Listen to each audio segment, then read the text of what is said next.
A Course in Miracles, Text, Chapter 12, The Problem of Guilt, Section 2, Crucifixion by Guilt.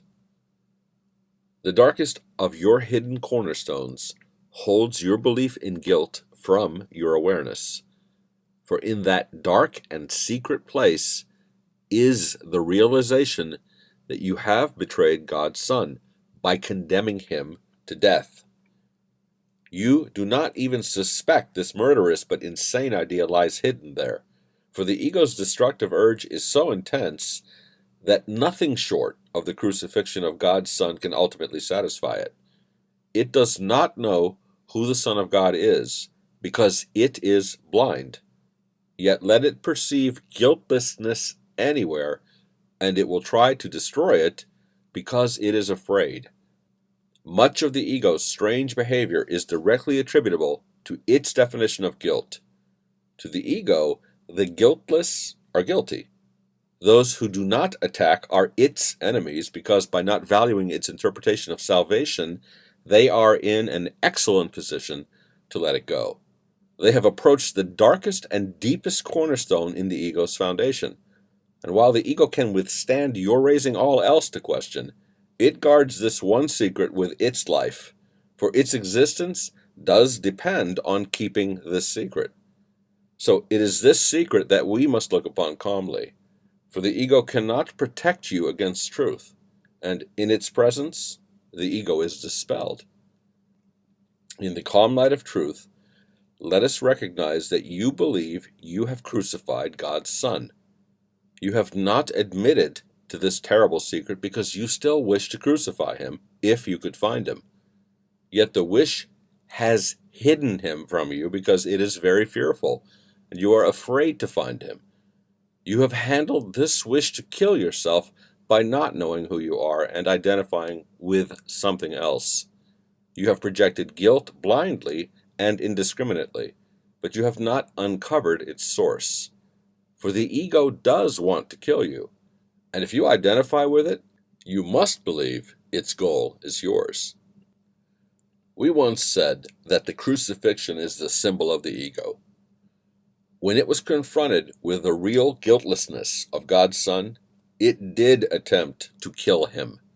And the reason it gave was that guiltlessness is blasphemous to God. To the ego is God, and guiltlessness must be interpreted as the final guilt, which fully justifies murder.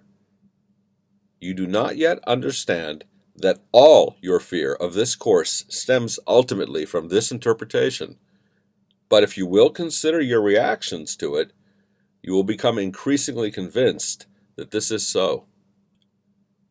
This course has explicitly stated that its goal for you is happiness and peace. Yet you are afraid of it. You have been told again and again that it will make you free. Yet you react as if it is trying to imprison you. Most of the time you dismiss it, but you do not dismiss the ego's thought system. You have seen its results, and you still lack faith in it. You must then believe that by not learning the course, you are protecting yourself. And you do not realize that it is only your guiltlessness which can protect you. The atonement has always been interpreted as the release from guilt, and this is correct if it is understood. Yet even when I have interpreted it for you, you have rejected it and have not accepted it for yourself. You have recognized the futility of the ego and its offerings, but though you do not want the ego, you do not look upon the alternative with gladness. You are afraid of redemption, and you believe it will kill you. Make no mistake about the depth of your fear, for you believe that in the presence of truth, you will turn on yourself and destroy yourself. Little children, this is not so. Your guilty secret is nothing, and if you will but bring it to the light will dispel it. And then no dark cloud will remain between you and the remembrance of your Father.